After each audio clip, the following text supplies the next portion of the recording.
মুখের ভাষায় বোঝা যায় যে সে কিরকম ফ্যামিলি থেকে আসছে। নষ্ট ফ্যামিলি না হলে কখনো এই ধরনের কথা বলে। আসলে যাদের এরকম বিয়ে শাদী বাপমারই খবর নাই, এদের দেখেন খোঁজ নিয়ে এদের বাপমারই খবর নেই, নয়তো এদের বাপ মাও 4-5টা বিয়ে একটু খোঁজ দিলে এটাই পাওয়া যাবে। এই যে রাজা বিয়ে হয়েছে, ডিভোর্স হয়েছে, আর একটা কোনা থেকে কোন সাপড়ি ধরে নিয়ে আসছো, বাপ মা সারা মাইন ধরে নিয়ে আসছো, বিয়ে করছো, ভালো কথা নিয়ে তুই থাক, একটা প্যাক নিয়ে এটা নিয়ে খারাপ বাড়ি ঘুরতেছো।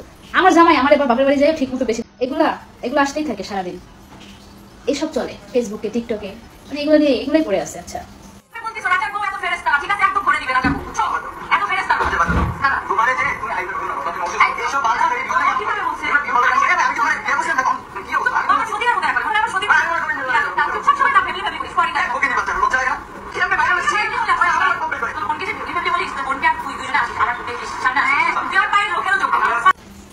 কতটা থার্ড ক্লাস হইলে এই ধরনের কথাবার্তা সোশ্যাল মিডিয়াতে এসে এই ধরনের কথা বলে। মানুষের মুখের ভাষায় বোঝা যায় যে সে কিরকম ফ্যামিলি থেকে আসছে।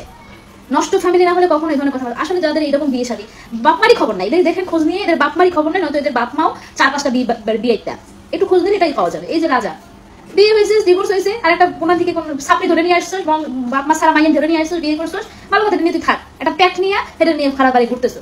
আমার জামাই আমার এবার বাপের বাড়ি যায় ঠিক মতো বেশি দিন থাকতে দেয় না। সেইখানে এরা কোথা থেকে চিনা না জানা না রক্তের সম্পর্ক না, একজনের ঘরে গিয়ে কি মানে বসে থাকে, তারপর তার ঘরের মধ্যে কি হইতেছে, তোদের দরকার আছে, তোদের দরকার আছে, তিশা জামাইয়ের সাথে আখির সাথে ঝগড়া করতেছে, যা করতেছে, তোদের দরকারটা কি? ওদের পিছনে তোদের কেন করে থাকতে হবে?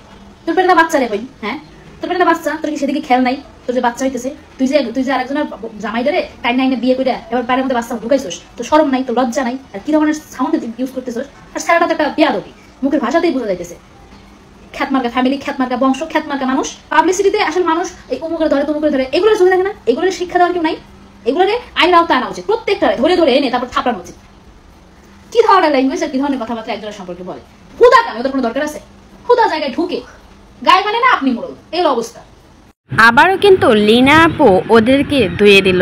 রাজা মৌসুমী তিশাকে উদ্দেশ্য করে বলল, এদের তো জন্মেরই ঠিক নাই, গিয়ে দেখেন হাত দিয়ে ওদের বাপ মাও মনে হয় এরকমভাবে কাজ করে বেড়ায়, এরকম 4-5টা হাঙ্গেল্লা নিহাল্লা করে দড়িয়ে নিয়ে এসে বিয়ে করে বেড়ায়। এমনই কিন্তু সন্তানগুলো হয়েছে। বাপ মা যেমনই হোক না কেন, সন্তানগুলো কিন্তু এর থেকে ভয়ানক হয়েছে। তা না হলে অনলাইনে এসে এরকম গালি দিয়ে কেউ কাউকে কথা বলে, মৌসুমী নাকি বেবলি, সে নাকি কথা বলতে পারে না, তাহলে এর মুখের ভাষা এতটা জঘন্য কিভাবে? বেডুল্লা হয়ে অন্যের বাড়িতে গিয়ে এতদিন যাবৎ থাকতেছে, এদের কি একটু লজ্জা শরম বলতে কিছু নেই? অন্যের সংসারে নাক গলাচ্ছে, তাহলে এদেরকে কে শিক্ষা দিয়েছে? এদের বাপ মা তো ভালো করে শিক্ষাই দিতে পারেনি, তাই তো এরকম চরিত্রের হয়েছে। এরকম বাজেভাবে মন্তব্য করে পুরোপুরি ধুয়ে দিয়েছে লীনা, ভালোভাবে বুঝিয়ে দিচ্ছে রাজা আর মৌসুমীকে আর তিশাকে ওরা যে কোন লেভেলের মানুষ।